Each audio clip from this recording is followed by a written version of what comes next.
México y Buenos buenas días. tardes a los de España y a todos los demás barriendo el horario del día.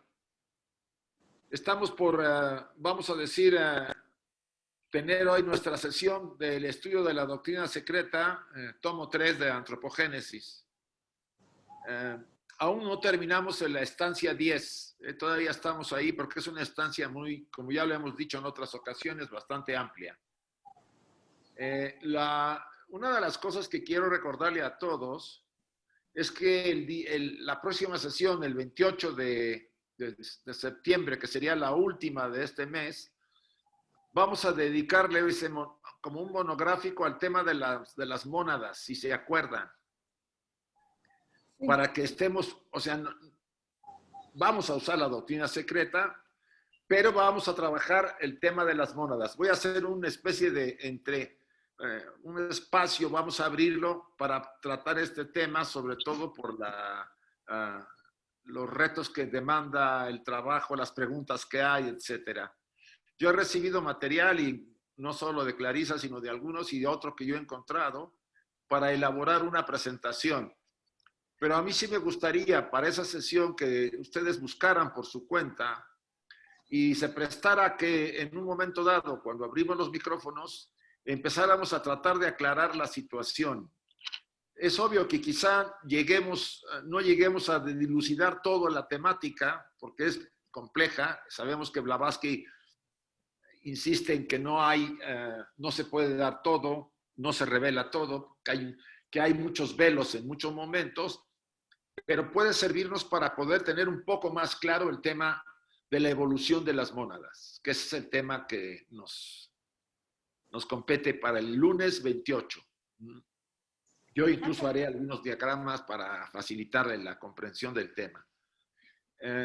Clarisa me dio una referencia que me pareció muy interesante desde la página 206 del primer tomo, de la 205 a la 236 del primer tomo de la doctrina secreta.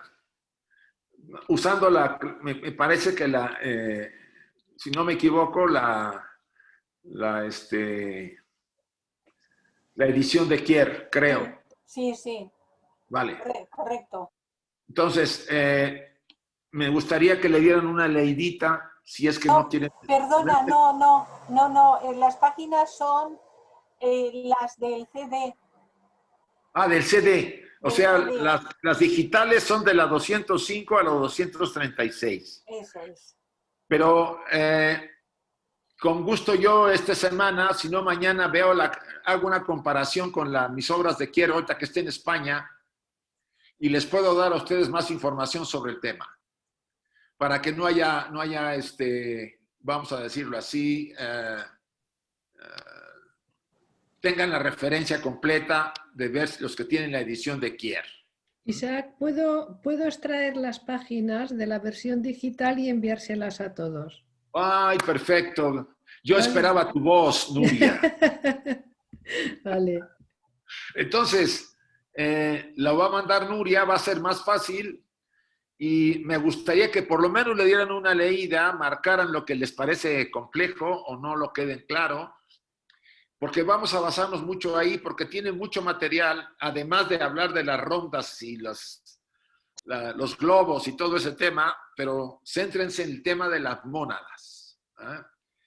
Para que de alguna manera podamos, si no resolver la problemática, que yo pienso que eso no se va a resolver de golpe, sí acercarnos un poco más a ese significado interesante de la evolución de tanto, porque hay polémica, ¿no? Unos dicen que sí, otros dicen que no.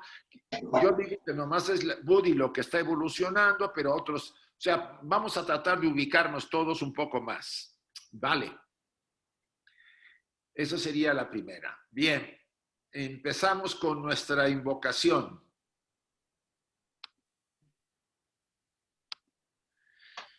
Les voy a pedir a todos, bueno, déjenme subir y cerrar. Ahora sí que ejerceré mi poder y voy a cerrar los micrófonos a todos y no les dejaré que lo puedan abrir. Ese es el poder. Vale. Bien.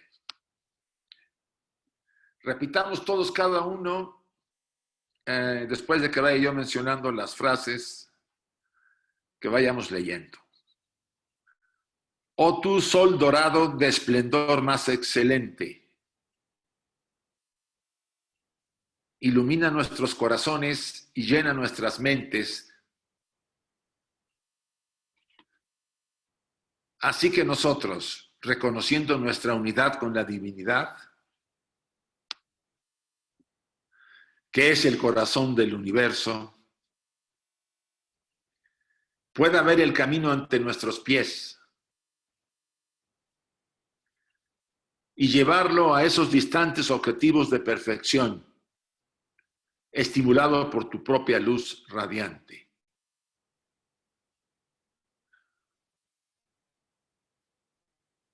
Así sea. Bien. Aquí están, como siempre, ya lo conocen, las recomendaciones, etcétera, etcétera. Las vuelvo a presentar siempre, por si alguien es nuevo, le dé tiempo que ver algunas cosas que... Uno de los puntos que me voy a centrar ahorita en unos minutos es en el tema de iniciar el estudio. Se intentará generar una atmósfera afín al mismo. Estamos estudiando una obra sui generis. Mi punto de vista es que es una obra sagrada para mí. Y es así porque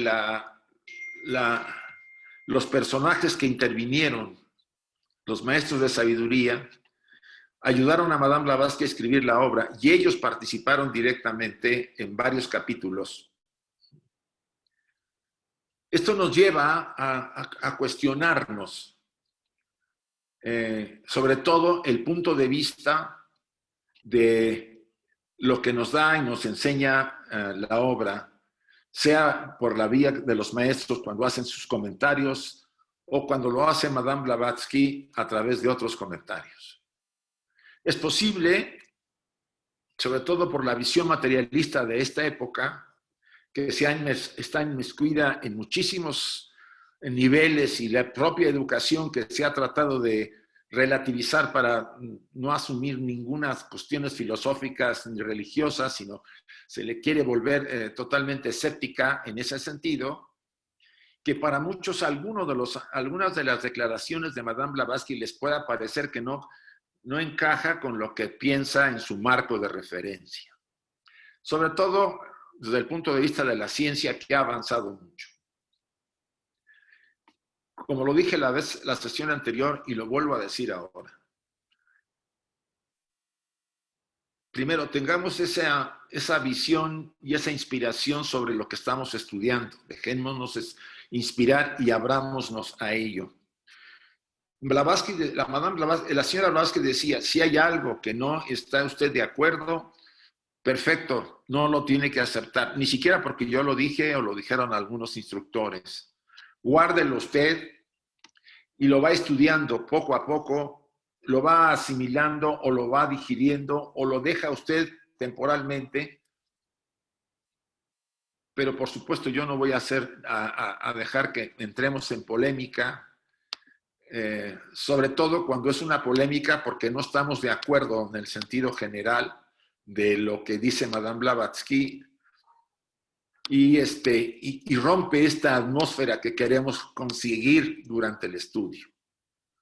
Respetable a la libertad de pensamiento y de preguntas y de comentarios que ayuden a quizá entenderlo más. Pero es obvio que va a haber diferencias, sobre todo porque la ciencia materialista, y así la recalco, materialista, que incluso Madame Blavatsky ya la criticaba al señor Darwin desde el siglo pasado, va a haber conceptos que no están enganchados.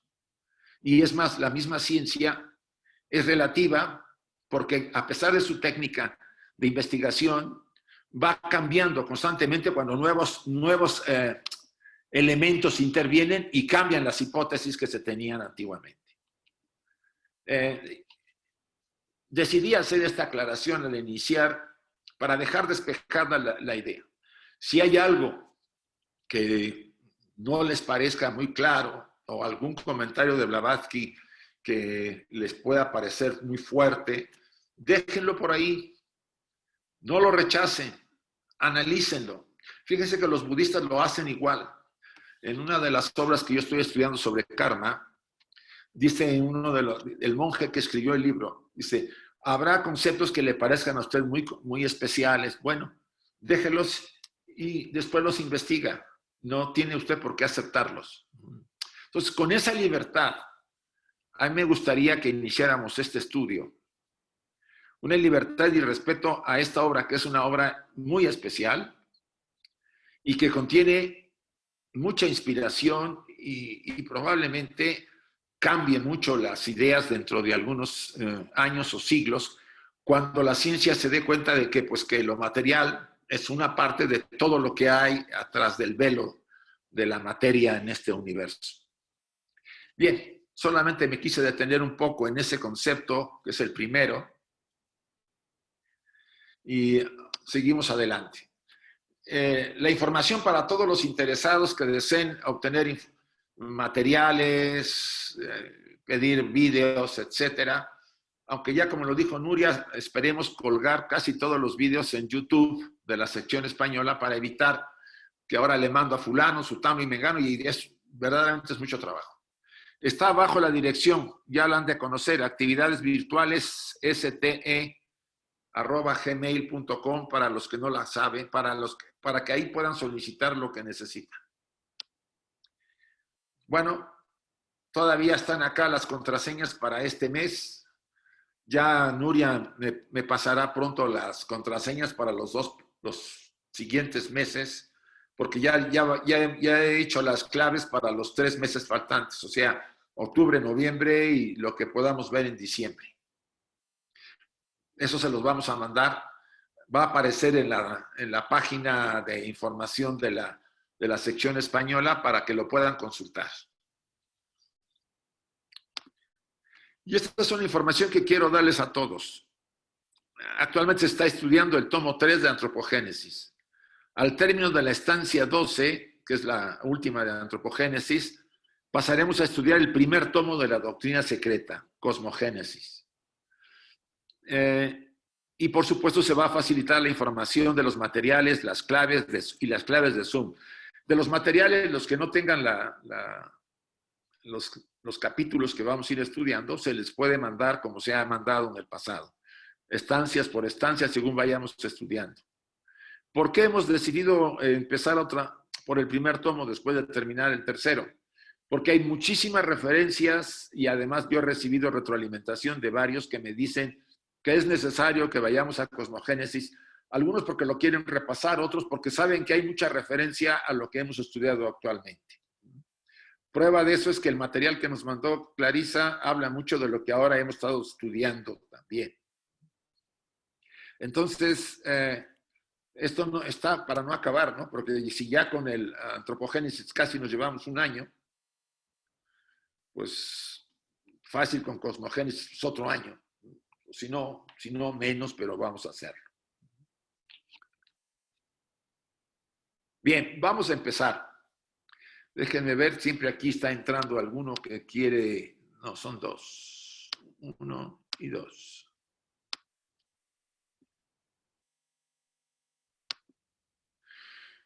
La tercera raza fue en un principio de modo preeminente, aquí estoy empezando con la última que dejamos la vez pasada, la sombra brillante de los dioses. Estamos hablando de la tercera raza Lemur, a quienes la tradición destierra sobre la tierra después de la alegórica guerra en los cielos.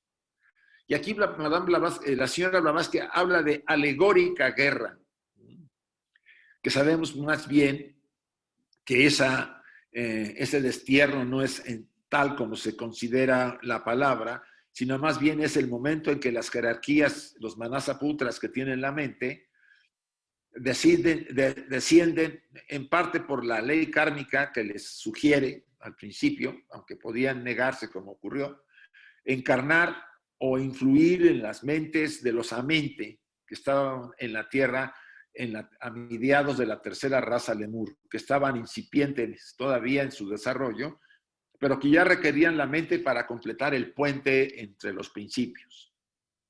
Esta fue aún más alegórica en la tierra, y este pasaje a mí me parece muy interesante. Pues la guerra entre el espíritu y la materia, esta guerra durará hasta que el hombre interno y divino adapte su yo externo terrestre a su propia naturaleza espiritual. ¿Qué significa eso?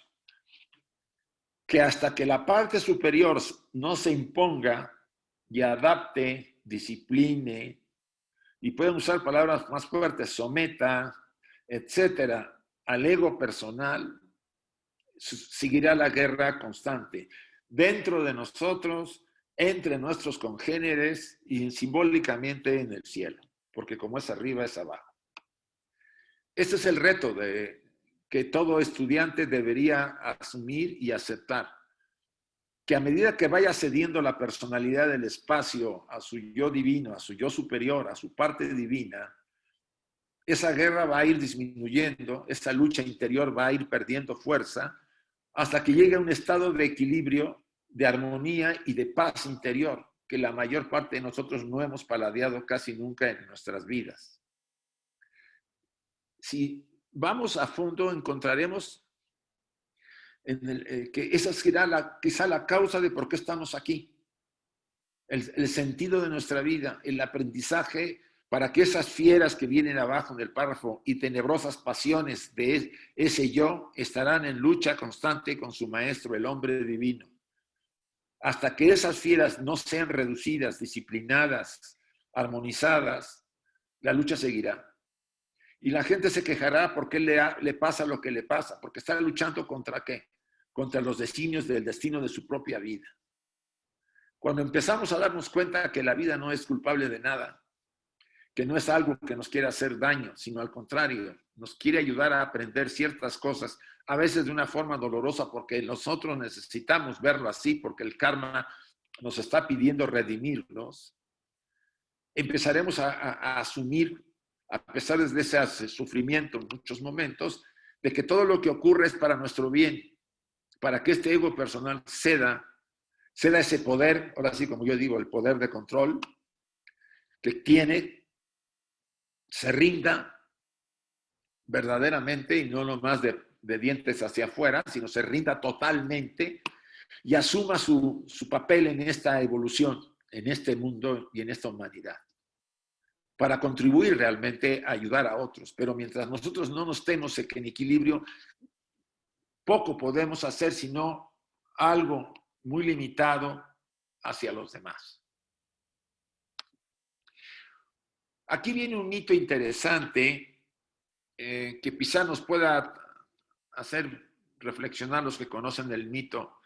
En la mitología griega, lo saca Blavatsky en estos párrafos. Dice, Urano trató de poner un impedimento, pero vean, para entender lo que quiere decir los mitos griegos respecto a lo que estamos estudiando. Urano trató de poner un impedimento a este desarrollo de la evolución natural, destruyendo a todos sus hijos tan pronto nacían. Urano, que personifica, fíjense, los poderes creadores del caos, y en el caos el espacio o la deidad no manifestada, tiene pues que pagar el castigo, pues estos poderes son los que hacen que los pitris, los padres, desarrollen de sí mismos hombres primordiales. Del mismo modo que más adelante estos hombres desarrollarán a su vez su progenie, sin ningún sentido ni deseo de procrear. Un párrafo misterioso, si quieren verlo así, pero que embarga o incluye todo lo que es la evolución, la primera fase de la evolución, cuando las primeras razas humanas que fueron destruidas, ¿se acuerdan cuando estudiamos al principio de las estancias de antropogénesis? Que la tierra quería tener vida, progenie, y de los sobrantes de la ronda anterior, crea formas, ¿no? Formas monstruosas, malignas, porque la tierra estaba envuelta en un mar inmenso. acuáticas, etcétera. Y ahí se narra pues todo el proceso de que estas formas no eran las que se esperaba en la evolución y llegan los señores, los grandes constructores, y al ver lo que está pasando, destruyen a las formas, secan a la tierra. Aquí envuelve parte de este mito, envuelve esa primera destrucción, y después seguirá, dice, la obra de la generación suspendida por un momento pasa a manos ahora de Cronos. ¿Recuerden? El tiempo. El cual se une a Rea, la tierra, y la materia en general en el esoterismo, produciendo así titanes celestes y terrestres. Todo esto es simbólico y se relaciona con los misterios de la evolución. Esta alegoría es la versión exotérica de la doctrina secreta dada en esta parte de nuestra obra. O sea, estos mitos de Urano, Cronos, que recomendamos los lean con calma, los estudien aparte, son muy bellos y nos va a llamar mucho la atención cómo siguen un patrón y están identificados casi 100% con la narración ocultista de la formación de las primeras razas, de las primeras formas de vida, de su destrucción y después de las primeras razas, después de la tercera ronda, ya en la cuarta ronda de la Tierra.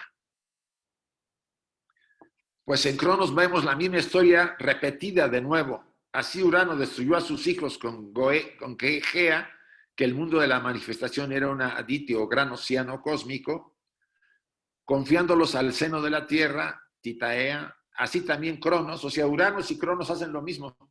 En ese segundo periodo de la creación destruyó a sus hijos con Rea, devorándolos. Esta es una alusión, y fíjense acá, a los esfuerzos infructuosos de la tierra o la naturaleza para crear por sí sola hombres realmente humanos, que es lo que pasó con la destrucción de las primeras formas, entre comillas, humanas, que eran formas hechas con los sobrantes de la tercera ronda. El tiempo devora su propia obra inútil. Luego viene Zeus, Júpiter, que destrona a su vez a su padre. Por supuesto, él destruye a Cronos, ¿sí? O sea, a Cronos y a los titanes que lo apoyaban. Aunque Zeus también era un titán. ¿No? Acuérdense que son progenie de los titanes que estaban en la Tierra. O sea, todo este mito, no podemos ir en detalle porque nos tardaríamos, pero me gustaría que ustedes lo analizaran o lo estudiaran por su cuenta y podríamos después comentarlo más. Habla de lo que estamos estudiando desde la primera estancia, ¿sí? Sobre todo de las primeras estancias, de la primera, la segunda y la tercera, cuando todavía la Tierra no estaba en condiciones de dar vida a los seres humanos, todavía se encontraba incandescente, las capas de la Tierra se estaban endureciendo, etcétera, etcétera, etcétera. Pero la Tierra reclamaba que le dieran vida, que le dieran seres que ya la habitaran. Y pues le decía el Sol, las jerarquías, que aún no estaba preparada, que no estaban, todavía faltaba que madurara más la cosa, que se endureciera más, etcétera, etcétera. Pero ella no hizo caso y empezó a formar formas, a dar vida a ciertas formas de sobrantes de las anteriores evoluciones de las terceras rondas. Entonces llegan las jerarquías creadoras, las constructoras, ven lo que hizo la Tierra, no les agrada, porque no son las formas que se tienen planeadas para esta evolución, y las destruyen y secan a la Tierra. Entonces ella ya queda impávida esperando ahora sí lo que pueda venir después.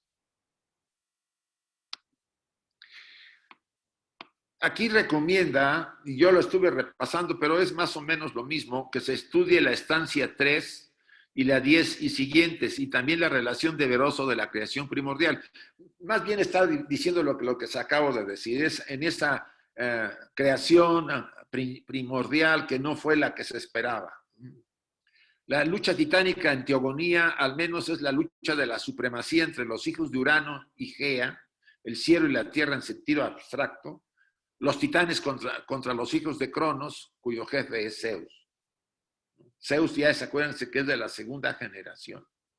Recuerden que de la primera generación, y es interesante, cuando vimos nosotros, me parece por la estancia quinta o sexta, que había habido una creación primordial. ¿Se acuerdan que dice en el Katha Upanishad o en el Shiva Upanishads, que hubo una creación noumenal y una fenomenal, la primaria y la secundaria.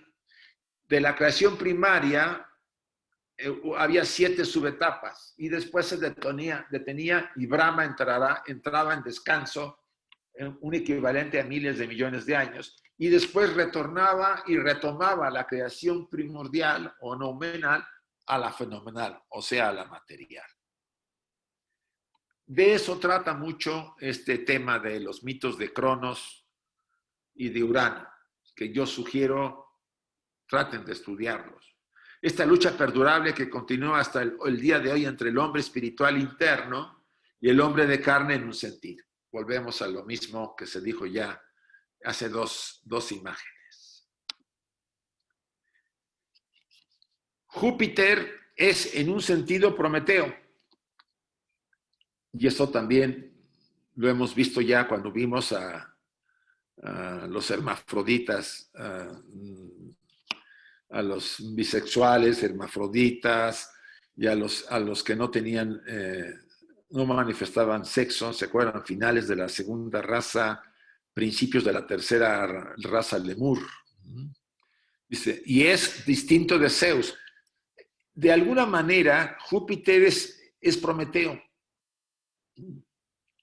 ¿Se acuerdan que cuando vimos el tema de la Cábala con Carmen nos señaló que de la jerarquía del árbol sefirotal, de los constructores del ser humano, de donde emanamos nosotros, que somos una copia del árbol sefirotal, de los sefirots, hay una parte sagrada y una parte más material.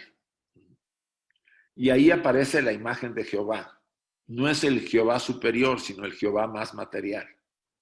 Y aquí la distinción la hace la tradición griega del mito, separando al Júpiter, que es el titán que nos dio la mente, ven que Prometeo robó el fuego de la mente, y a Zeus, el demiurgo, ¿sí? El padre de los dioses, es el hijo irrespetuoso en Hesiodo. Hermes le llama el hombre celeste en el Pimander y hasta en la Biblia se le ve también bajo el nombre de Adán. ¿Se acuerdan que de alguna manera Jehová era Adán y que ahí venía toda la explicación de que Adán y Eva, estamos hablando de los andróginos y que Caín y Abel pues no eran hijos de Adán, sino el primer hijo de Adán fue, si ustedes lo recuerdan, fue Enoch o Enosh, ¿no? Pero eso ya lo hemos dejado, no quiero volver a repetirlo. Quizá si subimos todos los vídeos que tenemos hasta ahora a YouTube, los que no lo hayan estado antes puedan darle un repaso a eso. Pero aquí estamos dilucidando en los mitos de Grecia cómo se adaptaron a la enseñanza oculta y por eso Madame Blavatsky los menciona. Vuelvo a repetir. Júpiter es el titán en un sentido, Prometeo, y es distinto de Zeus, el padre de los dioses. Él es el hijo irrespetuoso en Hesiodo, se refiere a Prometeo. Es irrespetuoso, ¿por qué? Porque toma el fuego y nos los da a los hombres, que es la mente. Él reta realmente al demiurgo, a Zeus. Zeus es la jerarquía que dice, mira, cuidado con los humanos que ya comieron de un árbol, los sefirots, ¿no? No vaya a ser que coman el otro y sean como nosotros. Entonces, por alguna razón hay una separación entre una forma de Júpiter y la forma, vamos a decir, más materializada que significaría Zeus, como viene aquí mencionado, ¿sí? Y abajo dice, y hasta que en la Biblia se le ve también bajo el nombre de Adán y más adelante por transmutación bajo el de Ham. Sin embargo, estas son todas personificaciones de los hijos de la sabiduría. Si ustedes se acuerdan, Blavatsky hablaba de velos. Velos para de alguna forma hacer un esfuerzo y en comprender todas estas correlaciones. Esto lo habríamos que separar nuevamente para entender estos pasajes de los mitos de Cronos, de Urano y lo que aquí se está mencionando. Que hay, por un lado, Júpiter y por un lado Zeus. ¿Cómo está eso? Si son lo mismo, sí y no. Uno es la parte más elevada y el otro es la parte más material, que fue el que construyó las formas materiales del ser humano y que está relacionada con el Jehová también, que era andrógino y que después fue hermafrodita y que generó las formas posteriores, creadores. Por eso dice al final, hijos de la sabiduría, aunque sea de diferentes niveles de desarrollo. Lo mismo que el Señor Dios, abajo viene otra vez la aclaración que la puse, o Jehová es Caín esotéricamente, así como también la serpiente tentadora, la parte masculina, la Eva andrógina, antes de su caída, la parte femenina de Adán Cadmón, el lado izquierdo Ovina, el lado derecho, Joshma en la primera tríada sepirotal. Puede ser que sea todo esto muy elaborado, puede ser que a algunos les cueste trabajo entenderlo, pero está repitiendo aquí Madame Blavatsky con el mito griego y en parte con la enseñanza cabalística, lo que nosotros vimos en la estancia número, me parece que fue a las 5 o a las 6, de los andróginos, los bisexuales, los hermafroditas, los nacidos por huevo, etcétera, etcétera, etcétera. O sea, esta parte, vamos a decir, es la versión griega y algunos elementos de Cábala que aquí nos está incluyendo Madame Blavatsky. Si consideran, podemos abrirlo para algunos comentarios o algunas preguntas, si es que las hay, y tratar de, vamos a decir, de responder, e invito a todos a que lo podamos hacer de alguna forma en conjunto. Déjenme abrir voy a quitar, permitir. A ver, ahora sí ya puede, el que quiera preguntar, puede abrir su micrófono. Isaac. Sí. Hola, mira, yo tengo una pregunta que es que tengo una duda. Sí. Porque me pareció entender en los días anteriores que Satán era Prometeo. Sí, mira, era una jerarquía, ¿no? Acuérdate que todas las jerarquías que intervinieron para darnos la mente fueron 4. ¿Eh? No son todas iguales, ni todas tienen el nivel de desarrollo igual, esto es muy marcado. Satán o Luzbel, el lucero de la mañana, etcétera, etcétera. Tiene que ver mucho con esa jerarquía, los manasaputras que nos dan la mente. Pero también, a su vez, Satán tiene que ver, él fue creado a imagen casi del ser divino, era una de las jerarquías superiores, quizá la más superior que había, pero le estaba dado gobernar el mundo material, ¿sí? O sea, ella no es que fuera lanzada o no haya caída, no. A ella se le otorgó la naturaleza, el plano material, etcétera, y es la que gobierna las partes más materiales de los mundos en los que nos encontramos. O sea, todo lo demás es un agregado que ha hecho las tradiciones religiosas, en parte por conveniencia, como dice Blavatsky, crearon algo ficticio. No estamos hablando ni de bien ni de mal, estamos hablando de espíritu y materia, de las dos polos de la unidad de vida. Porque el espíritu y la materia emanaron del uno. Por lo menos, por lo que significa que el espíritu y la materia son lo mismo, aunque tienen una polaridad diferente. ¿No? Entonces, sí. Satán tiene una función importante. Él gobierna este mundo, el mundo más material, de los planos materiales. ¿Pero hay una analogía entre Júpiter y Satán? ¿O no tiene nada que ver? No, es que habría que separar. Si lo ves a Júpiter como estamos aquí viéndolo, el que robó el fuego, Prometeo, como Júpiter sí podría tener una analogía, una relación, pero no como el demiurgo, como Zeus no. ¿Sí me comprendes qué quiere decir? el tema está en que en la enseñanza oculta se utilizan una serie de elementos para transmitir ciertas ideas.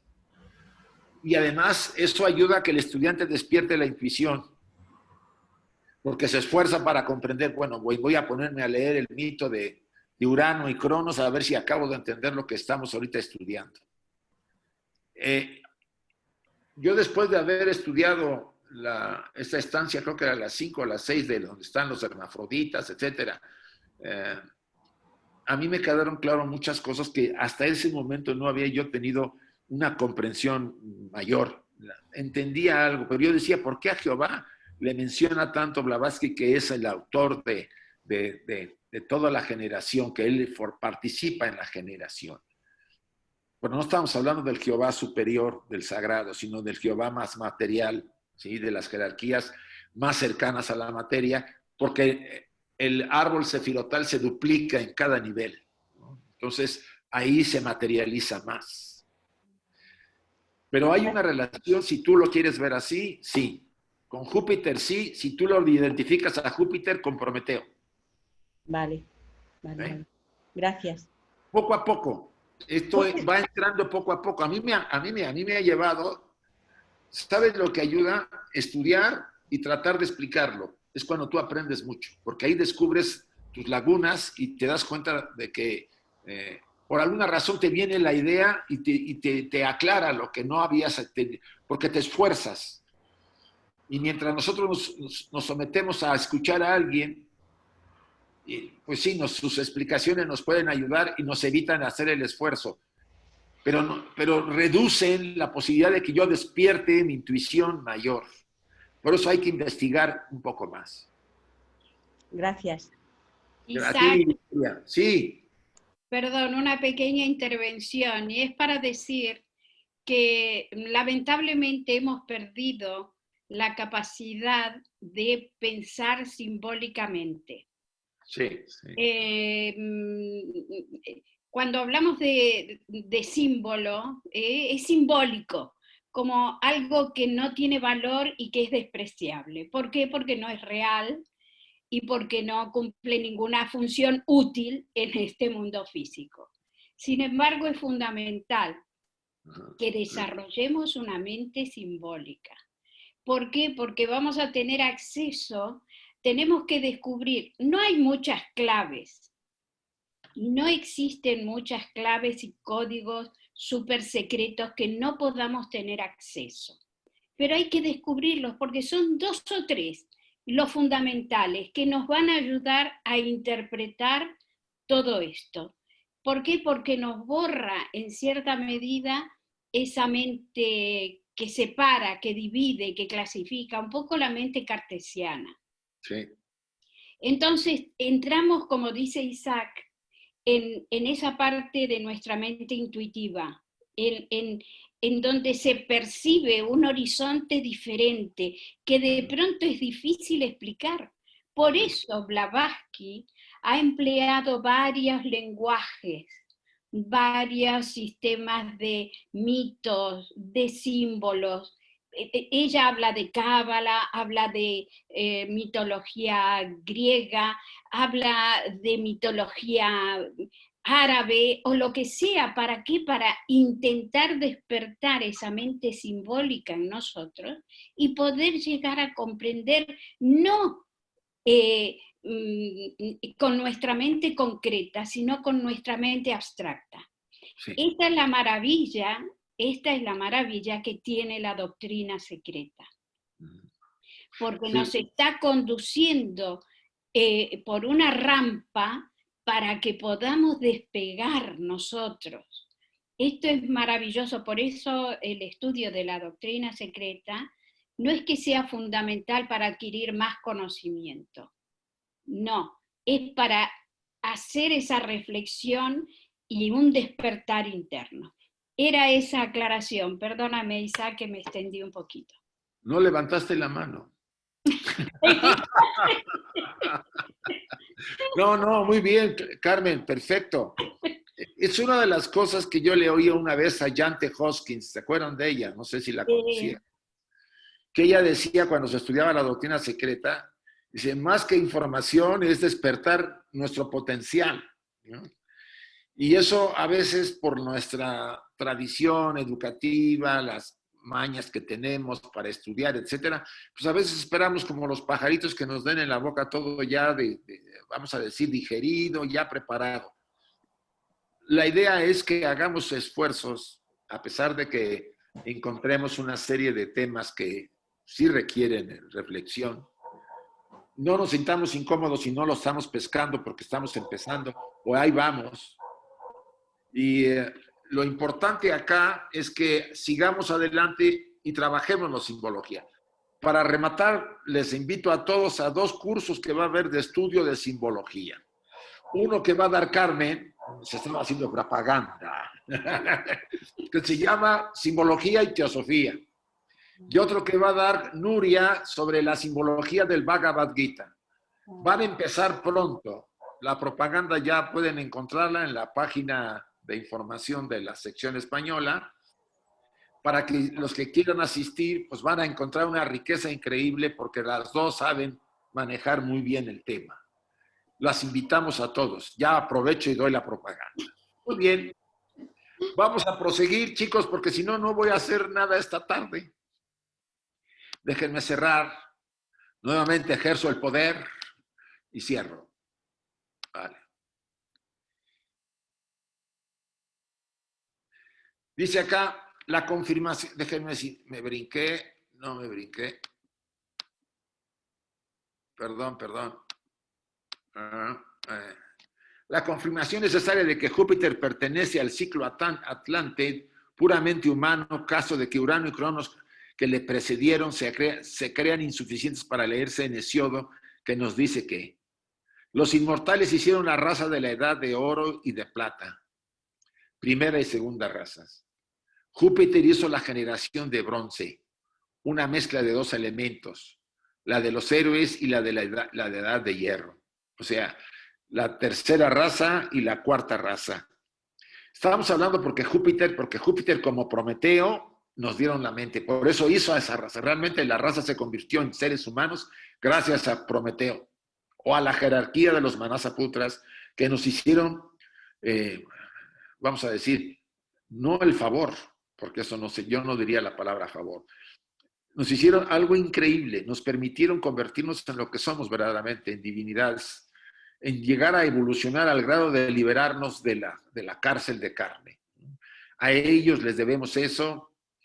Deberíamos agradecerles siempre a esa jerarquía que nos dio la mente, pero como dice Blavatsky, han sido poco o mal consideradas, incluso rebajadas y acusadas de ser demonios, etcétera, por las iglesias tradicionales. Lamentable, pero es así.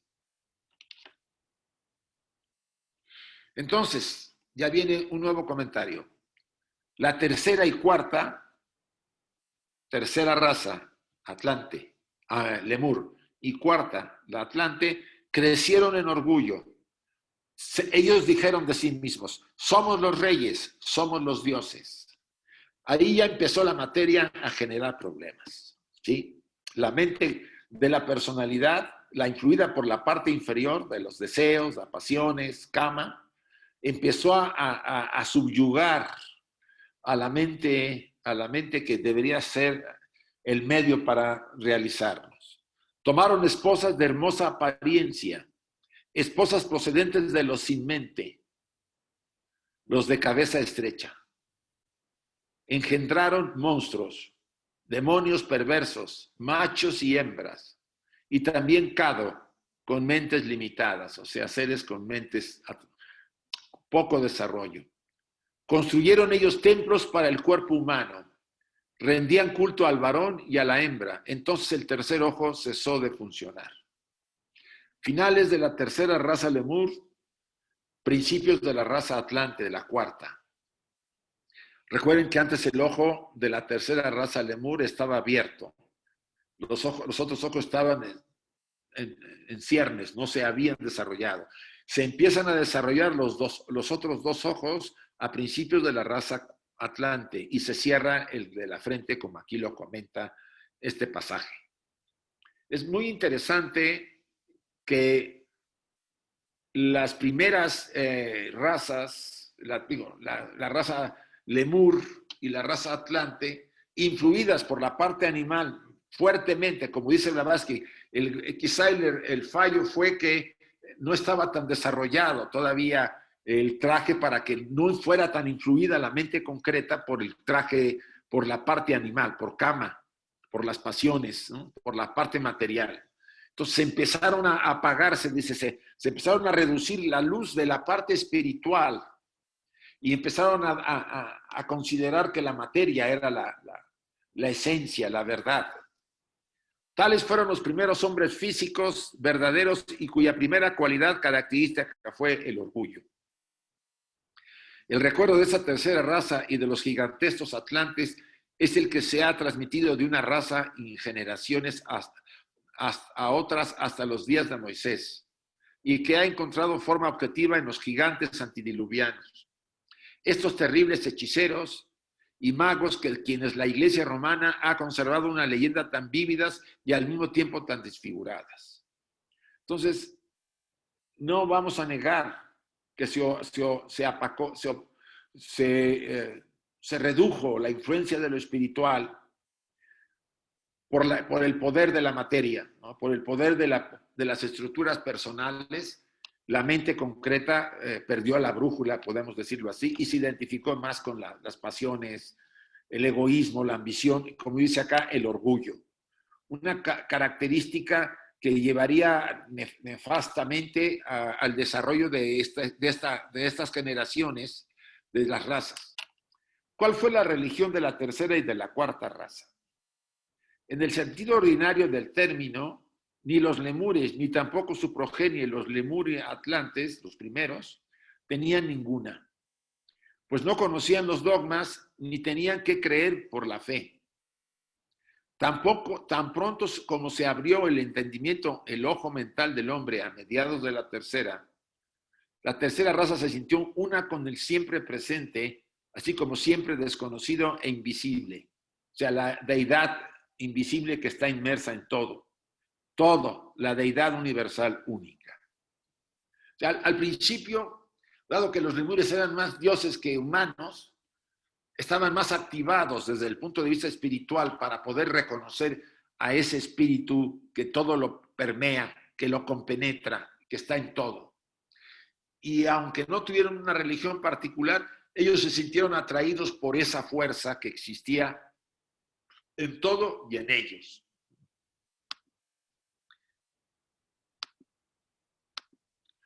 Dotado de poderes divinos y sintiendo en sí mismo a su Dios interno, cada uno sentía que era un Dios hombre en su naturaleza, los lemures sobre todo, aunque un animal en su ser físico. O sea, se daban cuenta que había un animal, pero que ellos eran seres superiores, seres desarrollados, tenían más conciencia de su Dios interno. La lucha entre los dos principió al mismo día en que probaron del fruto del árbol de la sabiduría. O sea, el árbol del bien y del mal, cuando se despertó la mente dada por los manasaputras. Y ahí es donde Blavatsky, como les dije, repito, insiste, y lo psíquico, y lo físico.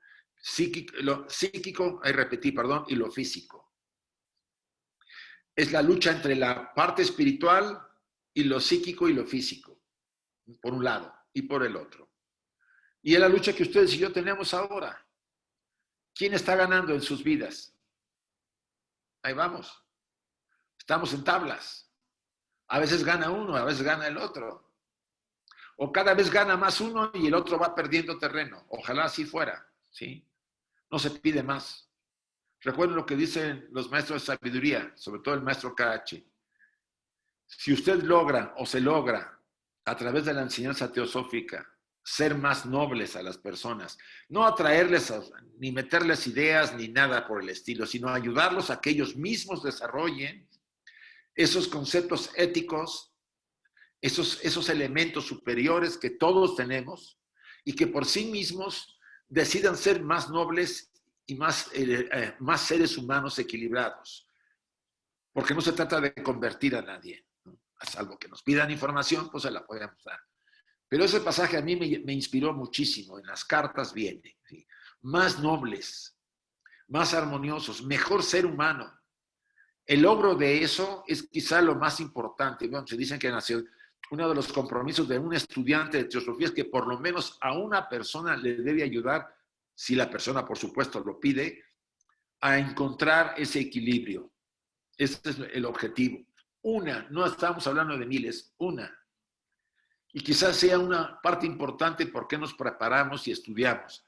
No solamente para tener conocimiento y desarrollar a lo mejor habilidades espirituales, sino para poder utilizar todo eso y servir mejor. Ponerlo en práctica, porque el mejor discurso que podemos dar es el ejemplo. Más que dar, a mí me ha tocado dar discursos, a Clarisa, a Carmen, a todos nos ha tocado dar discursos, porque es parte de. Pero el verdadero, lo que más influye es el ejemplo. El vivir esos principios, el ser coherente con nosotros mismos hasta donde podamos. Y si cometemos un error, pues levantarnos, reparar el error y seguir adelante. Los que denominaron los principios inferiores, obteniendo la subyugación del cuerpo, se unieron a los que dominaron, los principios inferiores de esa cantidad de seres, obteniendo la subyugación del cuerpo, se unieron a los hijos de la luz. O sea, hubo una parte de esa humanidad que lograron subyugar a los principios inferiores y se elevaron. Los que cayeron víctimas de sus naturalezas inferiores se convirtieron en esclavos de la materia, como lo hemos estado diciendo.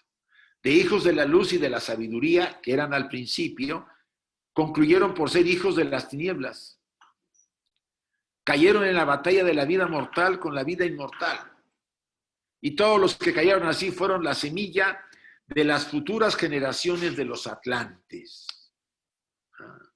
Por eso tenemos, como viene en otros pasajes, la problemática de que ya en las primeras subrazas atlantes ya había problemas de la luz y la oscuridad, más inclinados a la oscuridad que a la luz. Y aquí hago una referencia de la 636. Dice, el hombre se emplea aquí en el sentido y como sinónimo de hechiceros. Las razas atlantes fueron muchas y su evolución duró millones de años. Todos no eran malos, por supuesto, pero se hicieron tales hacia el final de su ciclo. Y ahorita dice una profecía Blavatsky, como nosotros, la quinta raza, nos estamos haciendo a toda prisa. Abro aquí para si hay algún comentario, pregunta o lo que quieran. Déjenme abrirlo y quitar el control. Ya pueden abrir el que desea hacer algún comentario, pregunta, etcétera. Yo creo que sí vamos, José Antonio, hacia la destrucción, ¿no? Creo que vamos hacia la destrucción. Porque tal como está el mundo últimamente, de esta pandemia, que parece que es artificial, por los últimos vídeos que he visto de biólogos, o sea, la han provocado los más ricos del mundo para poner en jaque todas las economías mundiales. Hay un plan demoníaco ahora mismo en marcha. Entonces, ¿se está cumpliendo la profecía de Blavatsky? Bueno, yo diría que siempre, ¿por qué estamos estudiando y nos estamos preparando? Porque confiamos en revertir todo lo que estamos viendo. Yo sigo teniendo confianza que el ser humano, a pesar de todo, vamos a salir adelante, a pesar de todo.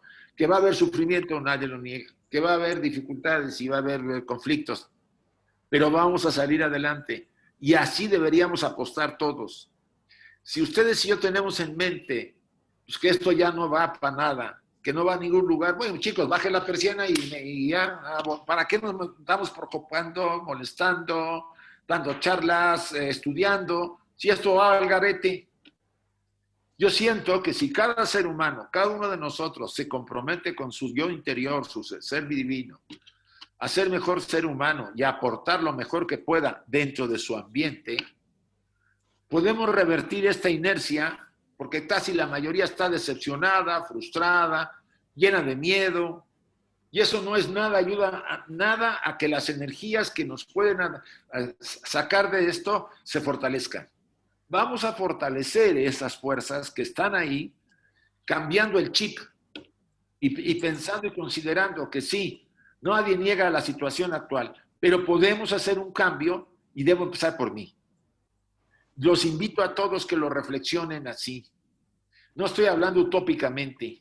Krishnamurti lo decía. Si usted cambia, cambia el mundo. Sí, José Álvarez. Eso mismo iba a decir. Krishnamurti le preguntaron una vez que para qué iba a trabajar y luchar, puesto que él no podía cambiar el mundo. Y le dijo, si usted cambia, usted cambiará el mundo. Sí, José. Yo también confío en esas palabras de él, porque sé que sí puede llegarse a esa...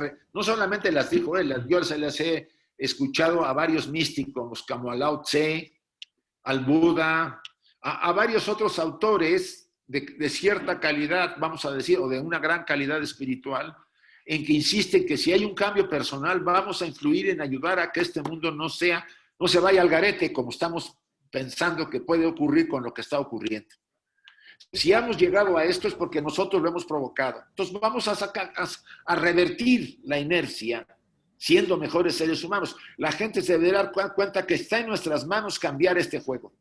No va a venir ningún nuevo Dios, ni esperemos a que venga el nuevo Mesías, etcétera, etcétera. Debo empezar por mí ahora, porque el nuevo Mesías lo llevo en el corazón, si ustedes quieren verlo así. Y si a él apelo para cambiar mi vida, voy a cambiar yo y voy a cambiar el medio en que yo estoy influyendo. Es la invitación y no me niego a decir lo que dijo José Antonio.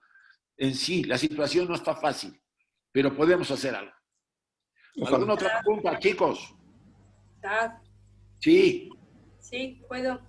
Sí puedes. Mira, desde luego, enhorabuena, porque me mueve mucho todo lo que estás diciendo.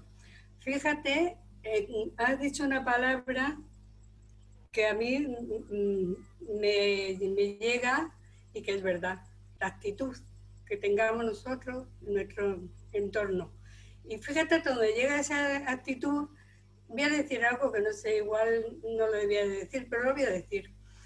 En la parroquia donde yo estoy, mi actitud, la que tengo siempre, pues me dijo un día Tino, oye, ¿por qué no haces algo de teosofía, algunas charlas o alguna cosa? Digo, porque no sé hacer charlas. Dice, pero puedes hacer algo, traer algo en el grupo de reflexión que tienes, ponerlo y tal. Bueno, pues fíjate lo que es la vida, que en el grupo de reflexión que yo estoy los martes, ya estamos estudiando algo de teosofía. Incluso José Luis ha estado un tiempo, que yo estaba de coordinadora con personas mayores en ese grupo, que ya no estamos porque ya muchos han fallecido, y José Luis iba todos los martes a hacerle la relajación. Se quedaban dormiditas, pero no importa, era bueno, pues es verdad, es la actitud tuya, y cambia tú y cambiará el mundo, estoy convencida. Pero en ese sentido, y en todos, en tus hijos, en tu casa, alrededor, y no importa con quién estés, es la actitud. Hay sí. personas que Mira, gracias, Tere. A mí me insistieron en ADIAR cuando estuve en última vez un tiempo, que hay que no solamente nosotros mantener esa actitud de entusiasmo, de firmeza, en el objetivo único de crecimiento y de ser mejores y más nobles, sino de inspirar a la gente para que los que se sientan frustrados, decepcionados, reviertan esa energía y sigan adelante. Son almas importantes que no se pueden perder, porque a veces las personas optan por la salida fácil cuando se sienten frustradas. Entonces, importante la actitud de entusiasmo, de inspiración, por lo menos mantenernos hasta donde podamos, ¿sí? Bien, ¿alguna otra pregunta? Isaac. Sí. Un comentario. Un comentario, por favor. Mira, el propósito de nuestro estudio para muchos puede ser, desde luego, tomar conciencia o despertar a la conciencia de nuestra propia naturaleza espiritual. Entonces, si estamos procurando tener idea más clara de quiénes somos también en dónde estamos situados en el tiempo.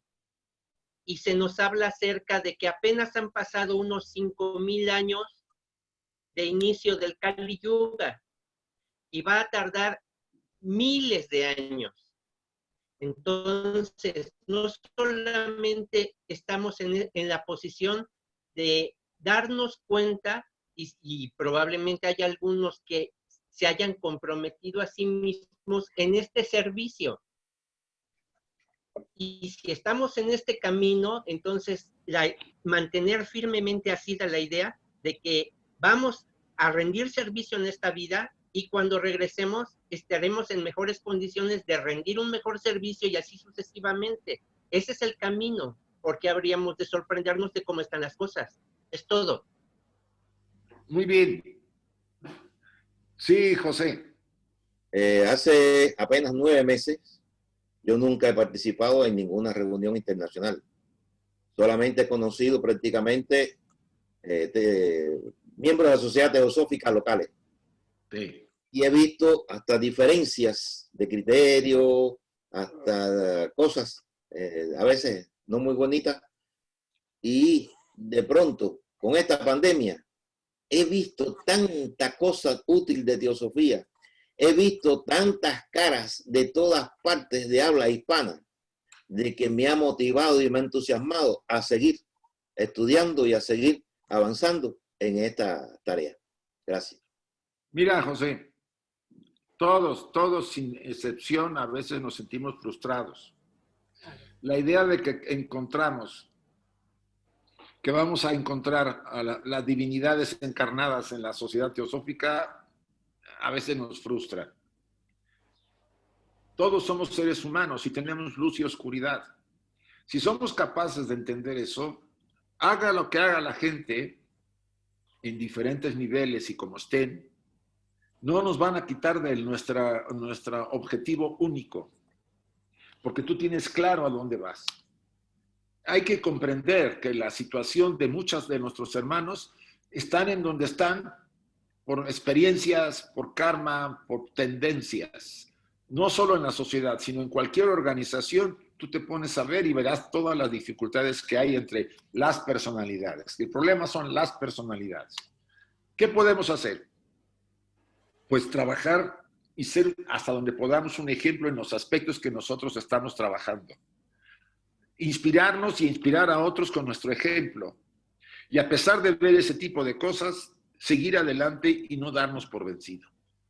Nos podemos caer, dice a Madame Blavatsky, 100 veces, pero 100 veces se levanta usted y sigue adelante. Esa es la única forma de poder llegar a nuestro crecimiento.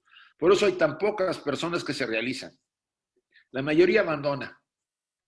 Dice, no, esto no es para mí. Esto es muy complicado. El entusiasmo falla. Fíjense que en el comentario que hace Ryojin Mehta de la voz en la luz en el sendero, él lo dice, el reto más fuerte que tiene el estudiante, el buscador, es mantener el entusiasmo siempre. Habrá días que tengamos ahí una pequeña depresión o tristeza, bueno, pasa, pero el entusiasmo sigue. Eso no es fácil. Y no es fácil porque estamos a veces viviendo muy distraídos en una sociedad como la que estamos. Pero bien, no me voy a escapar por ahí. Quisiera entonces retomar otra vez para ir terminando este material. Gracias. Déjenme volver a cerrar y ejercer mi poder. Ya, vale.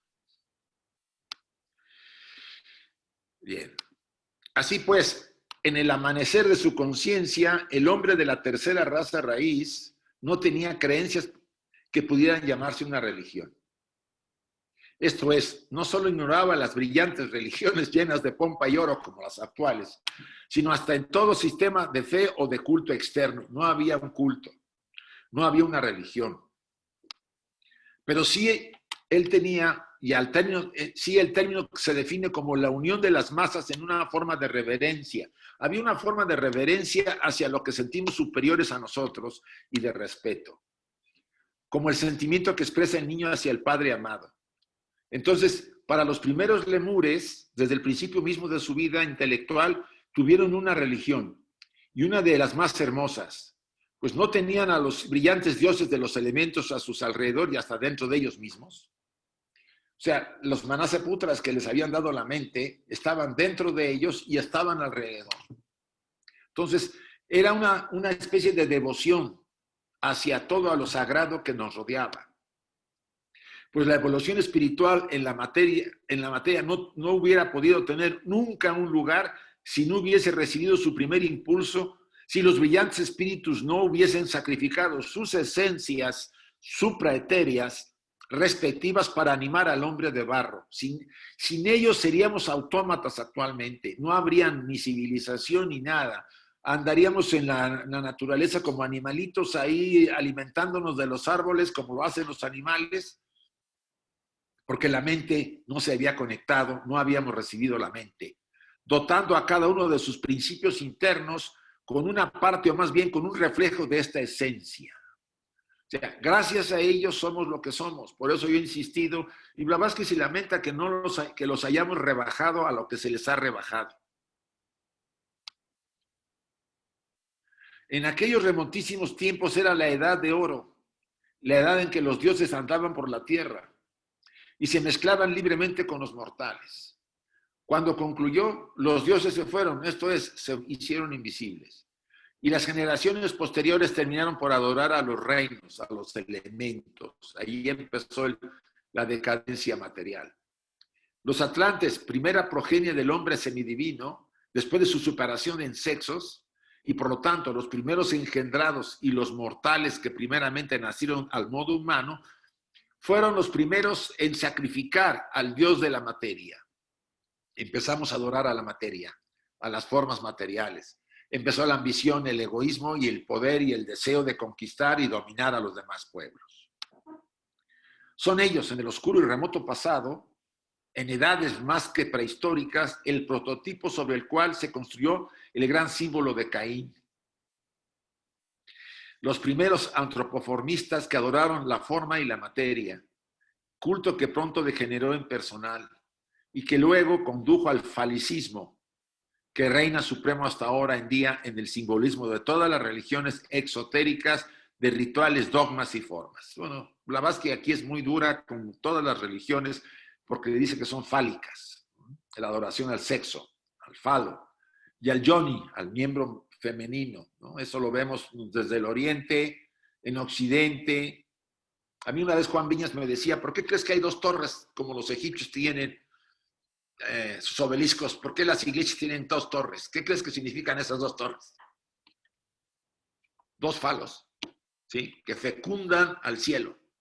Entonces, Blavatsky se quejaba de que habíamos caído en esa visión tan materialista.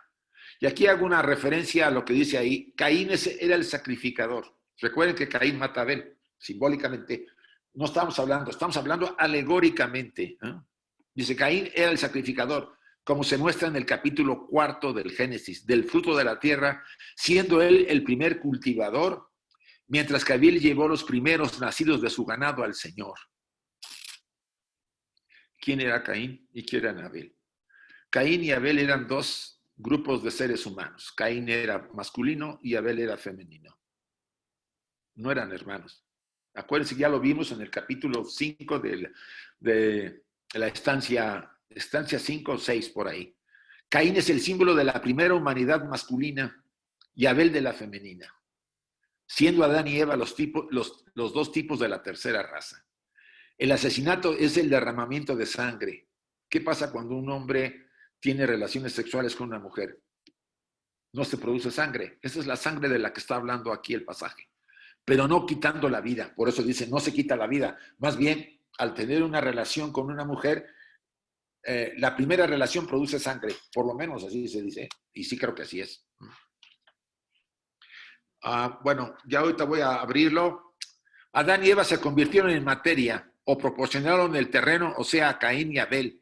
Este último como suelo portador de vida, femenino, el primero como agricultor, el masculino, de este terreno o campo.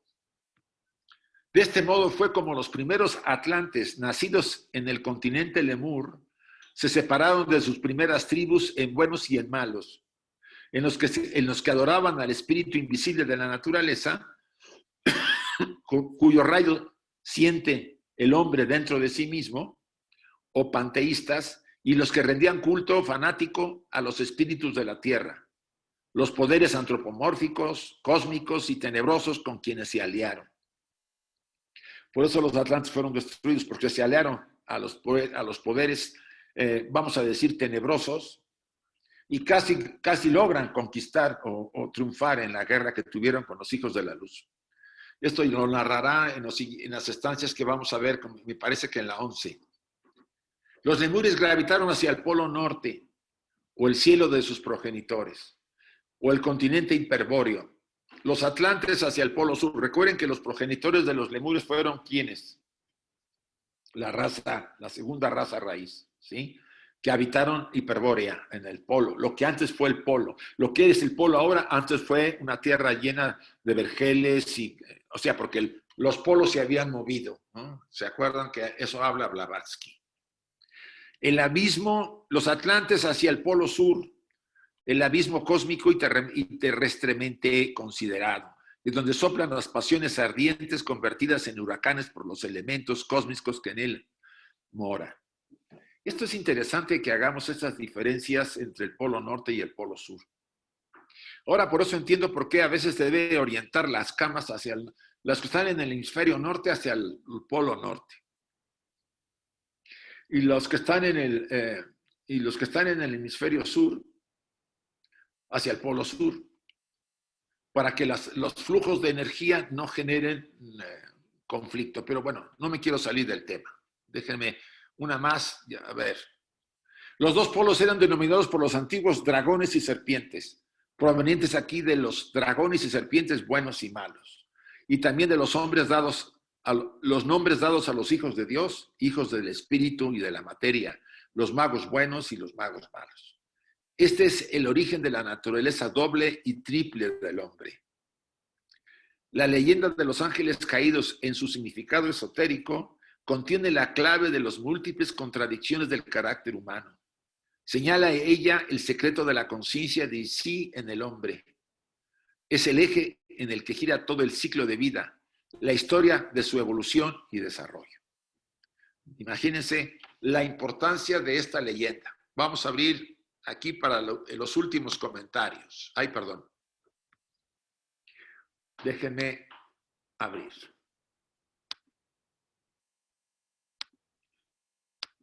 Bien, quien quiera hacer comentarios, preguntas, etcétera.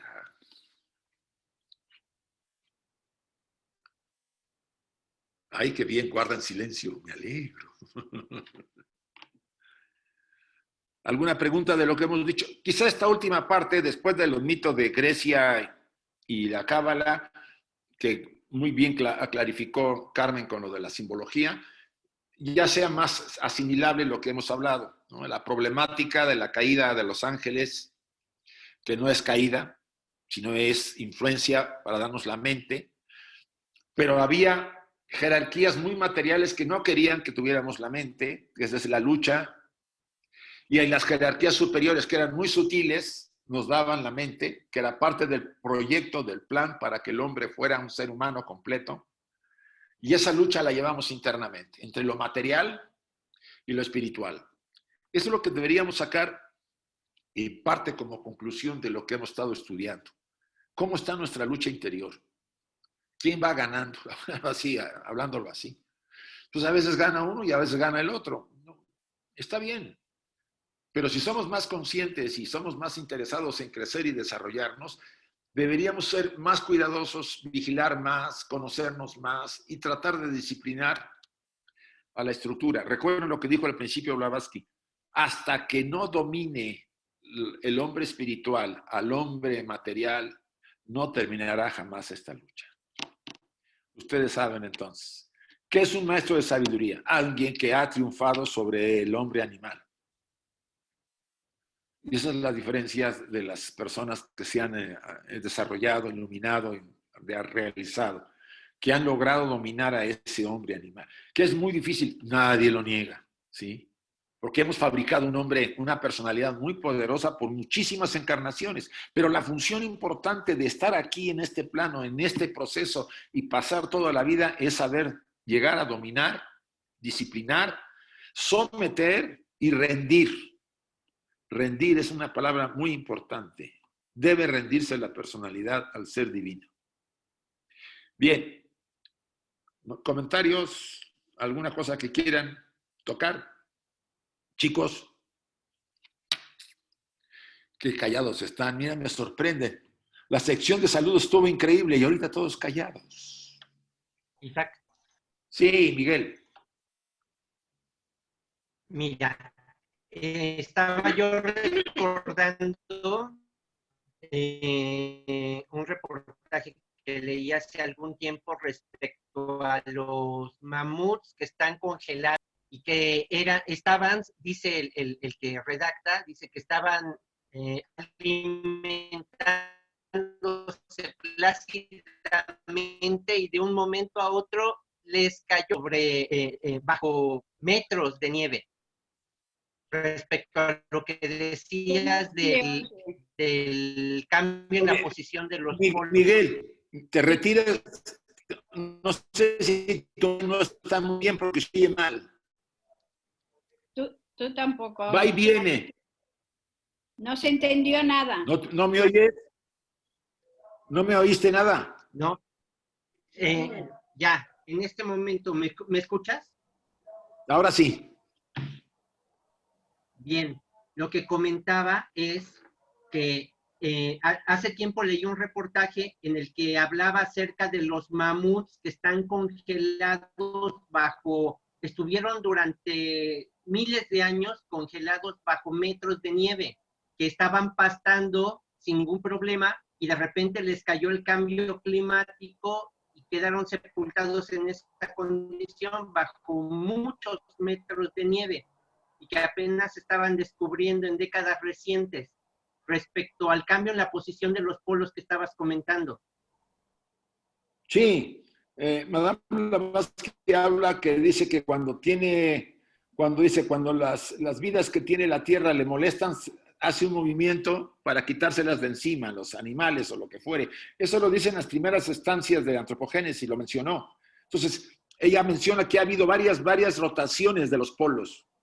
Incluso ahora se habla de que los polos se han ido inclinando lentamente. Yo he leído algunos artículos de que hay un movimiento magnético y que los polos se están moviendo un poco. Pero bueno, si la Tierra quiere deshacerse de la mitad de la población, no, nada más tiene que moverse un poquito, no necesita más. Porque con ese movimiento invaden las aguas la Tierra y se acabó la vida de la mayoría, que es lo que pudo haber pasado. Eso ha pasado y diría Madame Blavatsky, diría los pequeños pralayas temporales, a veces de grupos o de poblaciones o de países. ¿Sí? Y bueno, gracias, Miguel. Isaac, aquí cuando habla de los dos polos, sí. Y dice, denominados por los antiguos dragones y serpientes.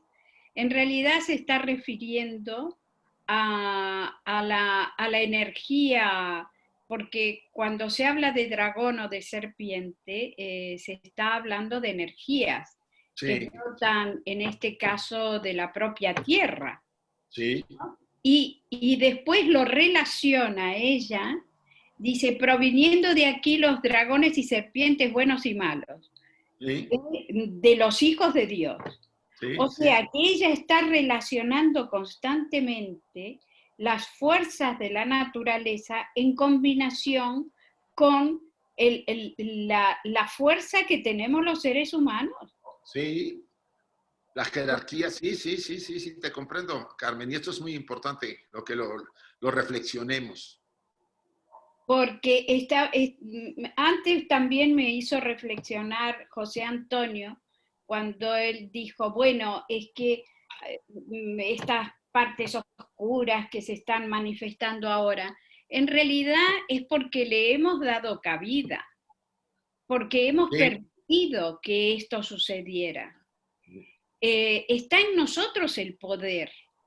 Tenemos un gran poder interno y el poder de transformar y de cambiar.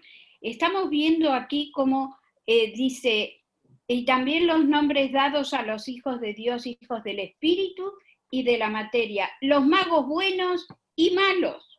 Sí. Estamos viviendo en esa dualidad. ¿Con cuáles nos alistamos? ¿Con qué nos identificamos? ¿O con cuáles nos identificamos? ¿O en qué línea nos colocamos? Sí. Esto depende, dice, este es el origen de la naturaleza doble y triple del hombre. Esta es la fórmula mágica, diría yo, para comprender que no estamos desidentificados de los movimientos energéticos que cubren la Tierra. Estamos coparticipando. Sí. Por eso nosotros podemos influir. Cambiar. Podemos transformar estas energías oscuras, o como le queramos llamar, en positivo y luz. Por eso el esfuerzo, y cuando lleguemos al número crítico, a la masa crítica, por ahora somos pequeñas luces que se van encendiendo. Pero va a llegar un momento que la masa crítica va a ser la que domine. ¿Pero cuál masa crítica? Esperemos que la que estamos tratando de introducir y de mantener. Exacto. La teosofía. Entonces, como decía Obama, ¿no? We can, ¿no? Nosotros podemos. Y esta es la fuerza interior y este es el poder, entre comillas, que tenemos los seres humanos, hijos de aquellos elevadas jerarquías. Sí. Está en nosotros ese poder. Sí, totalmente. Por eso, cuando ustedes y yo cedemos a la frustración, a la tristeza, estamos cediendo a las jerarquías oscuras, a las fuerzas de la materia, para decepcionarnos y no seguir adelante. Cuando nos sobreponemos, nadie puede negar que puede pasar por un periodo negativo, pero sale adelante. Y salimos y seguimos adelante, estamos a favor de las jerarquías de luz que están en nosotros y están alrededor. Y eso para mí es una de las cosas que estamos sacando del estudio que estamos haciendo como una parte práctica en nuestra vida. Tratar, a pesar de todas las dificultades que podamos tener, y cada quien tiene un abanico en condiciones en las que se encuentra, de mantener ese espíritu de seguir adelante, de no claudicar y de ser fuerte sobre todo en los principios que profesa, hasta donde se pueda. Esa es la invitación para este final del estudio del día de hoy, sobre todo porque ya faltan 5 minutos para la 1 aquí, que sería para las 8 en ustedes. ¿Puedo decir una cosita muy corta y muy breve? Sí, Clarisa, por favor. En relación con lo que habéis estado comentando tú y Carmen y todos, que no debemos perderlo de vista, que lo debemos de tener muy en cuenta.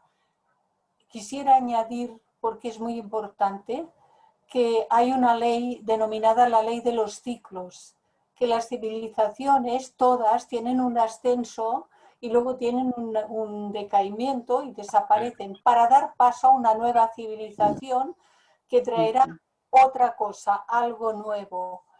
Y esto debemos de tenerlo presente para no ver lo que vaya a ocurrir, lo que está ocurriendo y lo que vaya a ocurrir, no verlo como algo malo, sino como los procesos que las leyes, la propia naturaleza, tienen que ir haciendo para dar paso a los nuevos estados de conciencia, tanto individuales como grupales, porque hemos de encontrar el lugar donde eso se pueda expresar. Y, de hecho, nosotros siempre tenemos la entera libertad de decidir a qué lado estamos trabajando. Al lado de la luz, bien, adelante. Y aunque se hundan los mundos, no nos movamos de ahí. Sí. Fíjate que yo siempre, totalmente de acuerdo, Clarisa, decía, Mabel Collins dice en la primera parte de Luz en el Sendero, aunque le cueste la vida, es duro, ¿no?, mantenerse firme, pero eso lo dice ella. O usted sigue o le cuesta la vida cuando ya empezó. ¿Sí?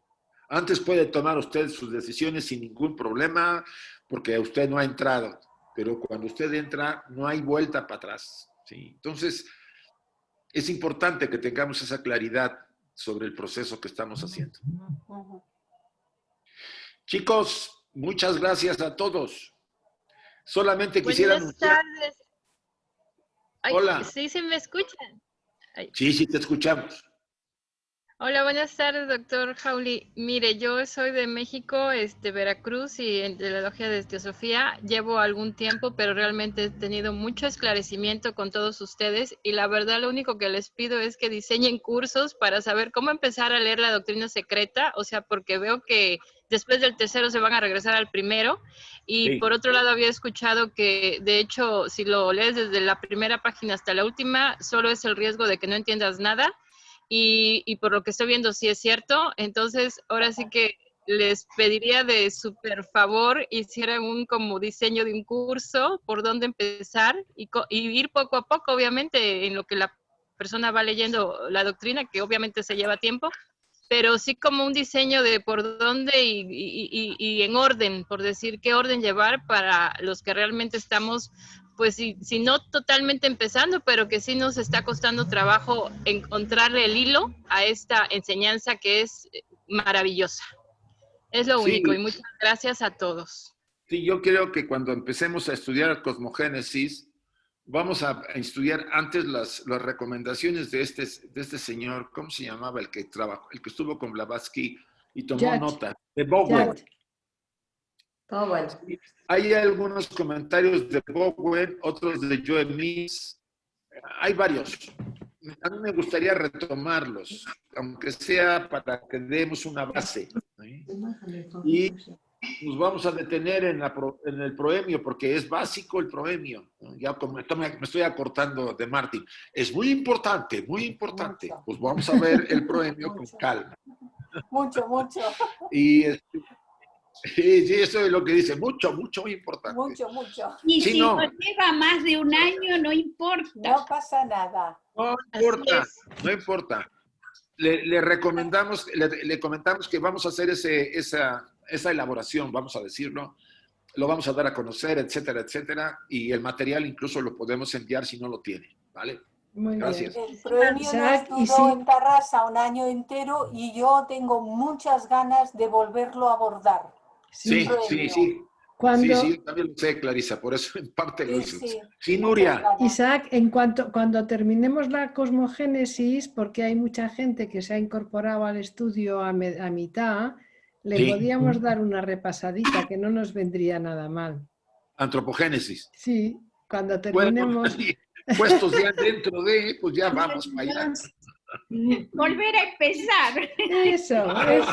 Cuando terminemos cosmogénesis, ¿quieres decir? Sí, claro. Sí, exacto. Bueno, sí, oye, yo me voy encargando el bastón. Me voy encargando el bastón.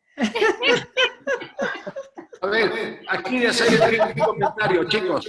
Un comentario para la chica de Veracruz. El comentario es que esto ha sido grabado, lo tiene Nuria, entonces se queda para que se pueda estudiar en las ramas. Pueden ustedes revisar las presentaciones de Isaac, las discusiones que hay, y eso ayuda. Y luego cuando venga una siguiente vuelta en donde se vuelva a estudiar de una u otra manera, pues ustedes ya avanzaron, o todas las ramas pueden avanzar, porque esa es la enorme ventaja de que todo queda grabado en el astral. Sí, que de favor nos sigan informando todo lo que van ustedes realizando y todo en orden, o sea, todo en orden digo para el estudio, pero que nos sigan informando de favor de todas las conferencias que van ustedes realizando. Muchísimas gracias. Mira, lo que pasa es que nosotros hemos empezado a grabar a raíz de toda esta pandemia que, mira, algo bueno nos ha traído, porque estamos todos en contacto y estudiando juntos y está muy bien. Pero claro, hemos empezado a grabar cuando ya llevábamos más de la mitad hecho, porque antes lo hacíamos presencial en la rama de Bilbao y luego al hacerlo ya, compartirlo, pues ya ha ido.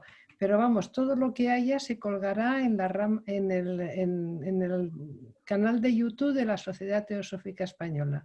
Y allí pueden acceder a todo lo que haya, se colgará. Sí.